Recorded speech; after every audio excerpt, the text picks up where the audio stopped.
Welcome to part 5 of your most common SP questions answered. And in this video, I'm going to talk about when your SP is just doing something so triggering to you. I did talk briefly about this in part 4 as well. But what if you're like stalking their social media? What if you see them with, another person, a third party or whatever? What if it can be endless? Okay. So the point is that when you are being triggered by the SP in your external reality, you have to understand that that is just a reflection of your internal state. You need to take a step back and be like, okay, this is not, this is not even real. This is just an illusion right now. Okay. They're just simply reflecting me. I have to change my inner state and then they are going to change their behavior. It's not about changing their behavior in the external world. It's about changing myself and shifting to a reality where it's seemingly their behavior changes, but really they're just becoming a different version of them.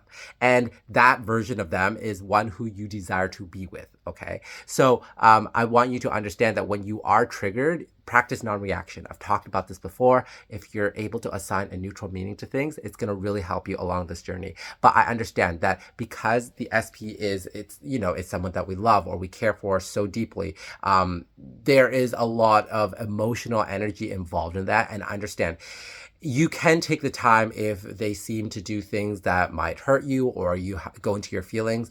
Don't suppress them, okay? Allow those feelings to dissipate through you. You need to allow those energies out. And then once you're more calm and neutral, I'm not saying you can't manifest when you're not calm and neutral, but it does really help. I find a lot of people to approach it from this way. So you break out of the cycle of just spiraling over and over and over again in that loop.